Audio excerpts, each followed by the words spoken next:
ಪ್ರೇಮಂ ಪೂಜ್ಯಂ ಸಿನಿಮಾದ ಮೂಲಕ ಕನ್ನಡ ಇಂಡಸ್ಟ್ರಿಗೆ ಕಾಲಿಟ್ಟಂಥ ಈ ನಾಯಕಿ ಸದ್ಯಕ್ಕೆ ಬಹು ಬೇಡಿಕೆಯ ನಟಿಯಾಗಿ ಇದ್ದಾರೆ. ಸದ್ಯಕ್ಕೆ ಸ್ಯಾಂಡಲ್ವುಡ್ಡಲ್ಲಿ ಸಾಕಷ್ಟು ಸಿನಿಮಾಗಳವರನ್ನು ಹರಿಸಿ ಬರ್ತಾ ಇದೆ. ಸದ್ಯಕ್ಕೆ ಪಾರ್ಟ್ನರ್ ಅನ್ನುವಂಥ ಚಿತ್ರದ ಮೂಲಕ, ಅದರಲ್ಲೂ ಎಸ್ಪೆಷಲಿ ಹಾಡಿನ ಮೂಲಕ ಎಲ್ಲರನ್ನ ರಂಜಿಸಿದ್ದಾರೆ. ಅವ್ರನ್ನ ಮಾತಾಡ್ಸೋಣ. ಬೃಂದಾಚಾರ್ಯ, ಹೇಗಿದ್ದೀರಾ ಮಗಳಿಗೆ? ನಾನು ಸೂಪರ್ ಆಗಿದ್ದೀನಿ. ನೀವು ಹೇಗಿದ್ದೀರಾ? ನಿಮ್ಮನ್ನು ಮೀಟ್ ಮಾಡಿದ್ಮೇಲೆ ಇನ್ನೂ ಒಂದು ಸ್ವಲ್ಪ ಎನರ್ಜಿ ಜಾಸ್ತಿ ಆಗುತ್ತೆ. ನಾನು ಎನರ್ಜಿ ಕೊಡ್ತಾ ಇದ್ದೀನಿ ಅನ್ಸುತ್ತೆ. ಪಾರ್ಟ್ನರ್ ಅನ್ನುವಂಥ ಒಂದು ಕಾನ್ಸೆಪ್ಟ್ ಬಂದಾಗ ನಿಮಗೆ ಒಪ್ಕೋಬೇಕು ಅಂತ ಯಾಕೆ ಅನಿಸಿದ್ದು? ಕಥೆ ಈಸ್ ದ USP. ಈ ಪಾರ್ಟ್ನರ್ ಸಿನಿಮಾಗೆ ಅಲ್ಲಿಂದ ಶುರುವಾಗಿದ್ದು ಅಂತ ಹೇಳ್ಬೋದು. ಅದ್ರ ನಂತರ ಎಲ್ಲದೂ ಕೂಡ್ಕೊಂಡ್ಬಂತು ಪಾರ್ಟ್ನರಲ್ಲಿ. ಈ ಸಿನಿಮಾದಲ್ಲಿ ಎಲ್ಲನೂ ತಾನಾಗೆ ಆಗಿದ್ದದು. ಅಂದರೆ ಅಫ್ಕೋರ್ಸ್ ತುಂಬಾ ಎಫರ್ಟ್ ಹಾಕಿದ್ದೀವಿ, ತುಂಬಾ ಥಾಟ್ ಪ್ರಾಸೆಸ್ ಇದೆ ಈ ಸಿನಿಮಾ ಹಿಂದೆ, ತುಂಬಾ ಎಫರ್ಟ್ ಇದೆ. Day and night, sleepless nights ಇದೆ ಇನ್ಫ್ಯಾಕ್ಟ್. ಬಟ್ ಏನೋ ಒಂದು ಕಡೆ ಐ ಗೆಸ್ ದೇವರು ಕೂಡ ಎಲ್ಲ ಚೆನ್ನಾಗಾಗಲಿ ಈ ಸಿನಿಮಾಗೆ ಅಂತಲೇ ಮಾಡ್ಕೊಂಡು ಬಂದಿದ್ದು ಅಂತ ಅನ್ನಿಸ್ತಾ ಇದೆ. ಈ ಸಿನಿಮಾ ಶುರುವಾಗೋ ಮುಂಚೆ ನಿಮ್ಮ ಹತ್ರ ಒಂದಿಷ್ಟು ಕ್ವಶನ್ಸ್ಗಳು, ನಾವೀಗ ಯಾಕಿಷ್ಟು ಸಣ್ಣ ಆಗ್ತಿದ್ದೀರಾ ವೃಂದ, ಯಾಕೆ ಅಂತ ಕೇಳಿದಾಗ ಎಲ್ಲೂ ಬಿಟ್ಕೊಡ್ತಾ ಇರಲಿಲ್ಲ. ಬಟ್ ಈ ಸಿನಿಮಾಗೆ ಅನಿಸುತ್ತೆ, ಈ ಸಿನಿಮಾಗೆ ಆ್ಯಂಡ್ ಮುಂದೆ ಕೂಡ ಐ ಗೆಸ್ ನೋಡ್ತೀರಾ. ಬಟ್ ಸ್ಪೆಷಲಿ ಈ ಸಿನಿಮಾದಿಂದ ಶುರುವಾಗಿದ್ದು. ಈ ಸಾಂಗ್ ಶೂಟ್ ಏನಿದೆ, ನಾನು ಅದಕ್ಕೂ ಮುಂಚೆ ಡೈರೆಕ್ಟ್ರಿಗೆ ಹೇಳಿದ್ದೆ, ಸರ್ ಒಂದು 3 months ಸ್ವಲ್ಪ ಟೈಮ್ ಬಿಟ್ಟು ಮಾಡೋಣ ಅಂತ. ಆ್ಯಂಡ್ ಆ್ಯಕ್ಚುಲಿ ಪಾಪ ಟೈಮ್ ತೊಗೊಂಡು, ಇಲ್ಲ ನೀವು ಮಾಡಿ, ಏನು ಪರವಾಗಿಲ್ಲ ಅಂತ ಹೇಳ್ಕೊಂಡು ನಂತರ ವೆಯ್ಟ್ ಲಾಸ್ ಮಾಡಿ ನಂತರ ಮಾಡಿರುವಂಥದ್ದು. ಸಾಂಗ್ ರಿಲೀಸ್ ಆಗಿದೆ, ಟ್ರೆಂಡಿಂಗ್ ಲಿಸ್ಟಲ್ಲಿದೆ. ಸಾಂಗ್ ರಿಲೀಸ್ ಆದ ತಕ್ಷಣ ಎಲ್ಲರೂ ಆ ಹುಕ್ ಸ್ಟೆಪ್ ಬಗ್ಗೆನೇ ಮಾತಾಡೋಕ್ಕೆ ಶುರು ಮಾಡಿದ್ದಾರೆ. ಕಷ್ಟ, ಡ್ಯಾನ್ಸ್ ಏನು ಕಷ್ಟ ಅಲ್ಲ ಅನ್ಸುತ್ತೆ. ಹೆಂಗಿತ್ತು ಎಕ್ಸ್ಪೀರಿಯನ್ಸ್? ಡ್ಯಾನ್ಸ್ ಇಷ್ಟ, ಕಷ್ಟನೋ ಏನೋ ಗೊತ್ತಿಲ್ಲ, ಬಟ್ ಇಷ್ಟ, ತುಂಬಾ ಇಷ್ಟ. ಬಟ್ ಅಜಯ್ ಸರ್ ಅಂತ ಡ್ಯಾನ್ಸರ್ ಪಕ್ಕ ಇರುವಾಗ ನೀವು ಕೂಡ ಎಫರ್ಟ್ ಒಂದು ಸ್ವಲ್ಪ ಜಾಸ್ತಿ ಹಾಕಬೇಕಾಗುತ್ತೆ. ಅವ್ರು ತುಂಬ ವರ್ಷಗಳಿಂದ ಸ್ಕ್ರೀನ್ ಮೇಲೆ ಡ್ಯಾನ್ಸ್ ಮಾಡ್ತಾ ಬಂದಿರ್ತಾರೆ. ಆ್ಯಂಡ್ ನಾವು ಸ್ಟೇಜ್ ಮೇಲೆ ಡ್ಯಾನ್ಸ್ ಮಾಡೋದಕ್ಕೂ ಈ ಕ್ಯಾಮ್ರಾ ಮುಂದೆ ಡ್ಯಾನ್ಸ್ ಮಾಡೋದಕ್ಕೂ there is lot of difference. ನಾನು ಅಫ್ಕೋರ್ಸ್ ಚಿಕ್ಕ ವಯಸ್ಸಿಂದ ಡ್ಯಾನ್ಸ್ ಮಾಡ್ತಿದ್ದೆ, ಬಟ್ ಸ್ಟೇಜ್ ಮೇಲೆ ಡ್ಯಾನ್ಸ್ ಮಾಡಿದವಳು. ಬಟ್ ಕ್ಯಾಮ್ರಾ ಮುಂದೆ ಬಂದಾಗ ಏನೋ ಒಂದು ಸ್ವಲ್ಪ ಕಾನ್ಷಿಯಸ್ನೆಸ್ ಇದೆ ನನಗೆ, ಈಗ ಕೂಡ ಇದೆ.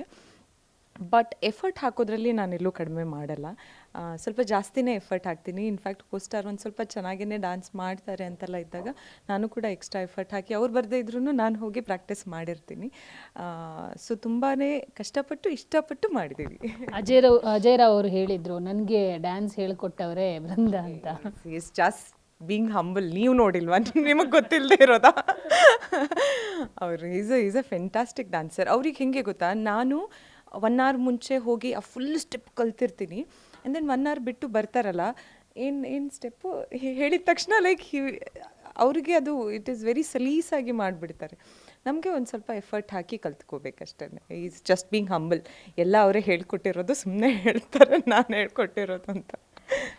ಈ ಹಾಡು ತುಂಬ ಸ್ಪೆಷಲ್ ಅನಿಸುತ್ತೆ. ಕನ್ನಡದ ಜೊತೆಗೆ ಸ್ಪ್ಯಾನಿಷ್ ಭಾಷೆಯನ್ನು ಬಳಸಿ ಲಿರಿಕ್ಸ್ ರೆಡಿ ಮಾಡಿರೋದು.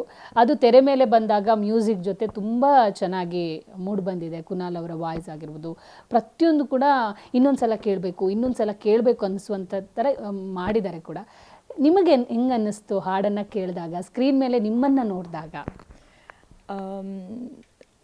ತುಂಬಾ ಸ್ಟೈಲಿಶ್ ಆಗಿ ಬರೆದಿದ್ದಾರೆ ನಾಗಾರ್ಜುನ ಶರ್ಮಾ ಅವರು. ಸೊ ಅವರು ಲಿರಿಕ್ಸ್ ಬರೆದ್ರು, ಅಷ್ಟೇ ಸ್ಟೈಲಿಶ್ ಆಗಿ ಮ್ಯೂಸಿಕ್ ಕೊಟ್ಟರು ನಕುಲ್ ಅವರು. ಆ್ಯಂಡ್ ಅಷ್ಟೇ ಸ್ಟೈಲಿಶ್ ಆಗಿ ಕಾಸ್ಟ್ಯೂಮ್ಸ್ ಮಾಡಿದ್ರು ಲಕ್ಷ್ಮಿ ಅವರು. ಆ್ಯಂಡ್ ಎಲ್ಲರೂ, ಈಗ ಅಜಯ್ ಸರ್ ಆಗಿರ್ಬೋದು, ನಾನಾಗಿರ್ಬೋದು, ಅಂದರೆ ನಮ್ಮ ಲುಕ್ ಕಡೆಗೆ ಕೂಡ ತುಂಬಾ ಎಫರ್ಟ್ ಹಾಕಿದ್ದೀವಿ ನಾವು. ಎಲ್ಲರೂ ಕೂಡಿ ಕೆಲಸ ಮಾಡಿದ್ದೀವಿ. As partners we all came together so that we give the best product. ಅದೇ ಎಫರ್ಟ್ ಇದ್ದಿತ್ತು. ನಾನು ಮುಂಚೆನೇ ಹೇಳ್ದಂಗೆ ಸ್ಟೋರಿ ತುಂಬಾ ಚೆನ್ನಾಗಿತ್ತು. ನಮಗೆ ಆಡಿಯನ್ಸಿಗೆ ಒಂದು ಹೋಲ್ ಪ್ಯಾಕೇಜ್ ಕೊಡಬೇಕಿತ್ತು. ಆ್ಯಂಡ್ ಮ್ಯೂಸಿಕ್ ತುಂಬಾ ಸೋಲ್ ಟಚ್ ಆಗಿಬಿಡುತ್ತೆ. ಜನರಿಗೆ ಮ್ಯೂಸಿಕ್ ಇಷ್ಟ ಆಯಿತು ಅಂತಂದರೆ ಅವರು ಸಿನಿಮಾ ನೋಡೋಕ್ಕೆ ಬಂದೇ ಬರ್ತಾರೆ. ಸೊ ಇದು ನಮ್ಮ ಮೊದಲನೇ ಹಾಡು ಅಷ್ಟೇ. ಇನ್ನು ಇನ್ಫ್ಯಾಕ್ಟ್ ನನಗೆ ಆಲ್ಬಮಲ್ಲಿರೋ ಎಲ್ಲ ಸಾಂಗ್ಸೂ ತುಂಬಾ ಇಷ್ಟ. ಇದು ಸ್ಟೈಲಿಶ್ ಅನಿಸಿದರೆ ನಿಮಗೆ ಇನ್ನೊಂದು ತುಂಬಾ ಸೋಲ್ಫುಲ್ ಅನಿಸುತ್ತೆ, ಇನ್ನೊಂದು ತುಂಬಾ ರೊಮ್ಯಾಂಟಿಕ್ ಶಾರುಖ್ ಖಾನ್ ಫೀಲ್ ಕೊಡುತ್ತೆ. ಸೊ ಇಟ್ಸ್ ಅ ಹೋಲ್ ಒಂದು ಆಲ್ಬಮ್, ಒಂದು ಸಿನಿಮಾಗೆ ಪೂರ್ತಿ ಏನು ಬೇಕಲ್ಲ ನಮಗೆ, ಅದೆಲ್ಲನೂ ಇದೆ ಮ್ಯೂಸಿಕಲ್ಲಿ. ಅಜಯ್ ಸರ್ ಹೇಳ್ದಂಗೆ ಆಗಲೇ ರಾಧಿಕಾ ಪಂಡಿತ್ ಮತ್ತು ಅವರ ಒಂದು ಕೆಮಿಸ್ಟ್ರಿ ಏನಿತ್ತು ಅದು ತುಂಬ ಜನ ರಿಜಿಸ್ಟ್ರ್ ಮಾಡಿದರು ಸ್ಕ್ರೀನ್ ಮೇಲೆ. ಅವರಿಬ್ಬರ ಪೇರಿಗೆ ವಾವ್ ಅನ್ನುವಂಥ ಒಂದು ಕ್ರೆಡಿಟನ್ನು ಕೊಟ್ಟಿದ್ದರು ಕೂಡ. ಈಗ ಮತ್ತೊಮ್ಮೆ ಅದೇ ಒಂದು ಲಿಸ್ಟಿಗೆ ನಿಮ್ಮನ್ನು ಸೇರಿಸ್ತಾರೆ ಅನಿಸುತ್ತೆ. ಯಾಕಂದರೆ ನಿಮ್ಮಿಬ್ಬರ ಕೆಮಿಸ್ಟ್ರಿ ನೋಡಿದಾಗ ಎಲ್ಲಿ ಆಡ್ ಅಂತ ಅನಿಸಿಲ್ಲ, ತುಂಬ ಚೆನ್ನಾಗಿ ಮ್ಯಾಚ್ ಆಗುತ್ತೆ, ತುಂಬ ಕ್ಯೂಟಾಗಿ ಕಾಣಿಸ್ತೀರಾ.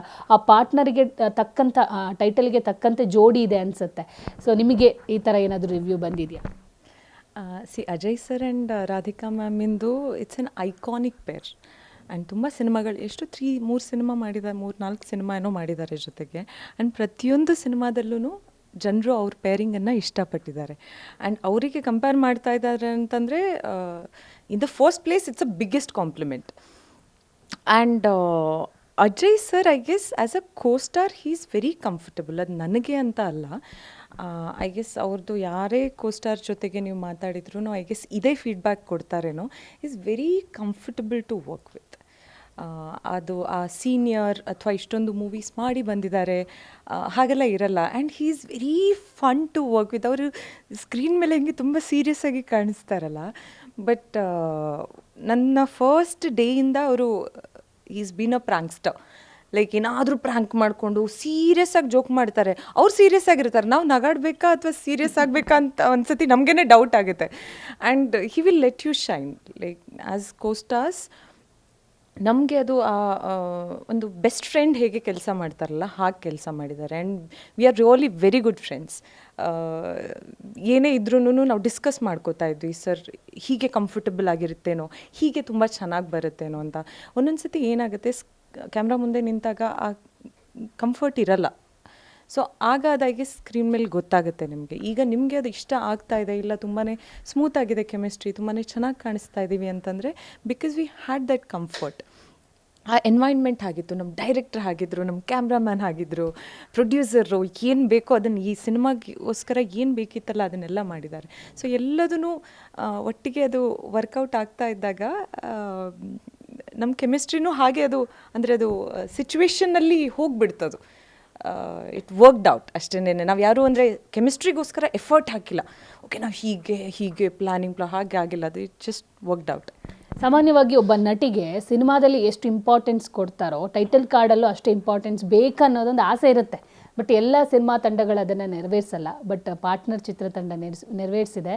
ಫಸ್ಟಿಗೆ ಹೆಣ್ಮಕ್ಳದ್ದು ಅಂದರೆ ಹೀರೋಯಿನ್ ಹೆಸರು ಹಾಕಿ ಆಮೇಲೆ ಹೀರೋ ಹೆಸರು ಹಾಕಿರೋದು, ಈ ಬೆಳವಣಿಗೆ ಬಗ್ಗೆ I would like to say this is very normal. It's of course it is special for me. ನಾನು ಅದನ್ನು ಕಡೆಗಣಿಸ್ತಾ ಇಲ್ಲ. ಬಟ್ ಐ ಗೆಸ್ ಇದನ್ನು ನಾವು ನಾರ್ಮಲೈಸ್ ಮಾಡಬೇಕು. ಬಿಕಾಸ್ ಒಂದು ಹೀರೋ ಎಷ್ಟು ಎಫರ್ಟ್ ಹಾಕ್ತಾರಲ್ಲ, ಒಂದು ಹೀರೋಯಿನ್ ಕೂಡ ಅಷ್ಟೇ ಎಫರ್ಟ್ ಹಾಕ್ತಾರೆ, ಒಂದು ಲೈಟ್ ಮ್ಯಾನ್ ಕೂಡ ಅಷ್ಟೇ ಎಫರ್ಟ್ ಹಾಕ್ತಾರೆ. ಯಾರ್ದು ಎಫರ್ಟು ನಮ್ಮ ಇದರಲ್ಲಿ ಅಂದರೆ ಒಂದು ಶೂಟಿಂಗ್ ಸ್ಪಾಟಲ್ಲಿ ಕಡಿಮೆ ಇರಲ್ಲ. ಬಟ್ ಎಲ್ಲೋ ಒಂದು ಕಡೆ ಅಫ್ಕೋರ್ಸ್ ಹೀರೋಯಿನ್ಸ್ ಹೆಸರು ಅಂತ ಬಂದಾಗ ಹೀರೋ ಏನು ಹೇಳ್ತಾರೇನೋ ಅನ್ನೋದು ಒಂದು ಕನ್ಸಿಡರ್ ಆಗುತ್ತೆ. ಐ ಗೆಸ್ ಇಲ್ಲಿ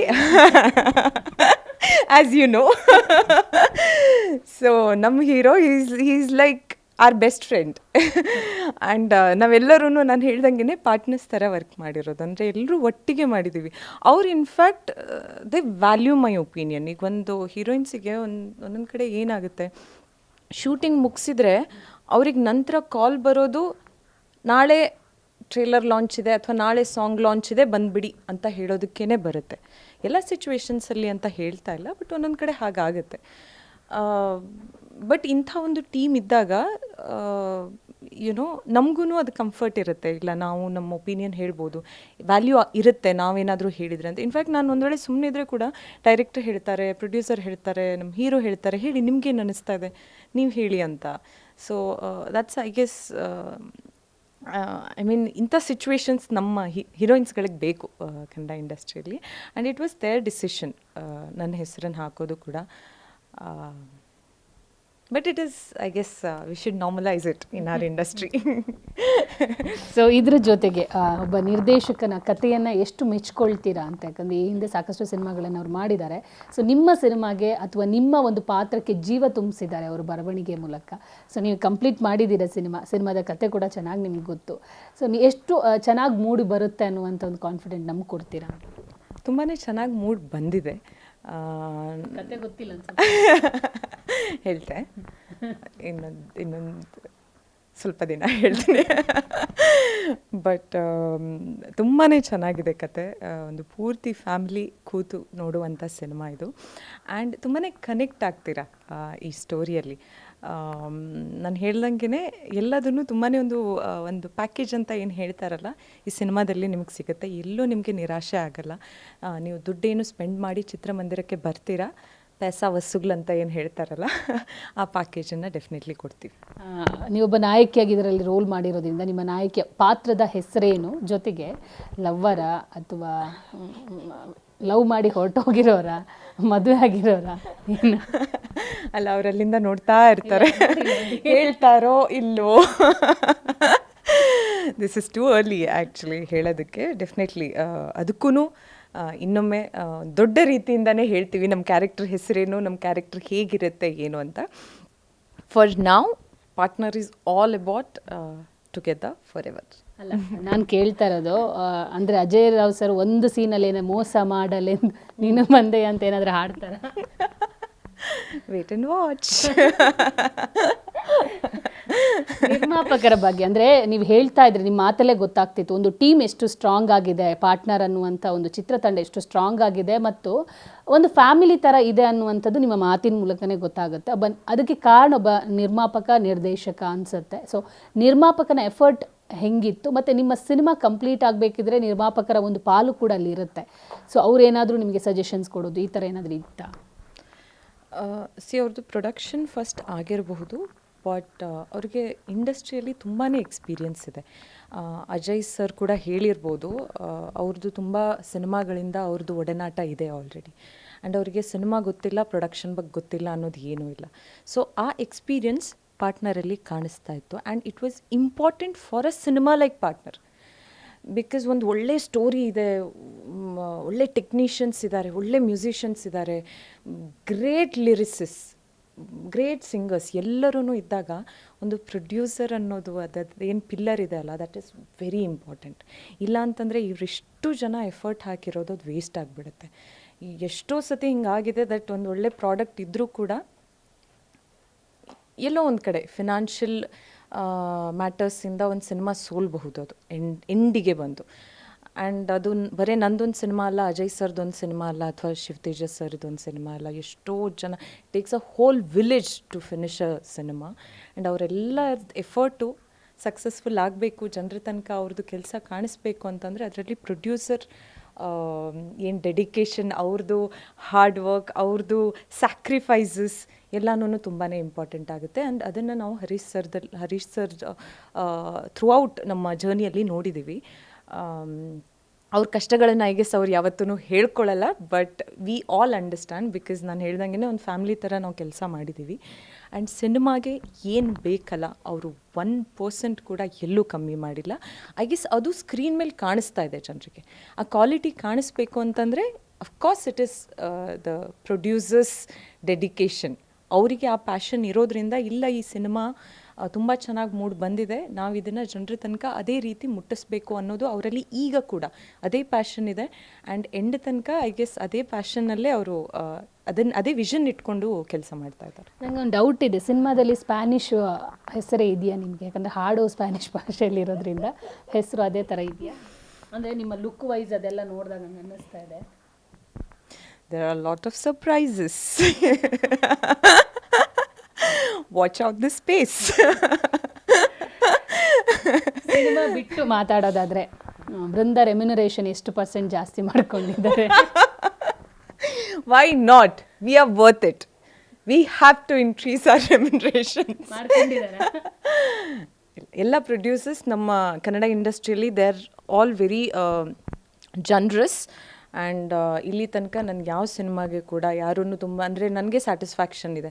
ಒಂದು ಆರ್ಟಿಸ್ಟು ಬಂದು ಕೆಲಸ ಮಾಡುವಾಗ ಅವರಿಗೆ ಎಷ್ಟೇ ನಾವು ದುಡ್ಡು ಇಂಪಾರ್ಟೆಂಟ್ ಅಲ್ಲ ಅಂತಂದ್ರೂ ಈಗ ನಮ್ಮ ಮೇಂಟೆನೆನ್ಸಿಗೆ ತುಂಬಾ ಖರ್ಚಾಗುತ್ತೆ.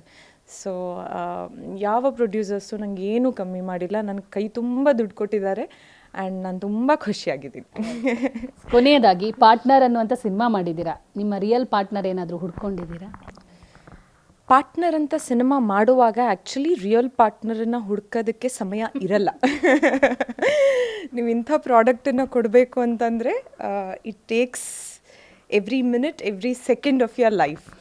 ಇನ್ ಕೇಸ್ ಪಾರ್ಟ್ನರ್ ಅಂತ ಏನಾದರೂ ಸಿಕ್ಕಿದಿದ್ರೆ ಡೈರೆಕ್ಟ್ರು ಇನ್ನೊಂದು ಪ್ಲ್ಯಾನ್ ಮಾಡಿ ನಿಮ್ಮ ರಿಯಲ್ ಪಾರ್ಟ್ನರ್ ಜೊತೆ ಒಂದು AI ಮಾಡಿ ಹಾಕಿರೋ ಆಗ ಸಿಕ್ಕಿದಾಗ ಡೆಫಿನೆಟ್ಲಿ ಇನ್ನೊಮ್ಮೆ ಪಾರ್ಟ್ನರ್ AI ವಿಡಿಯೋ ಸೆಂಡ್ ಮಾಡಿದ್ವಲ್ಲ ಅದನ್ನು ರಿಪೀಟ್ ಮಾಡಿ ಹಾಕ್ತೀವಿ. Okay, all the best. ಒಳ್ಳೆಯದಾಗಲಿ. Thank you so much.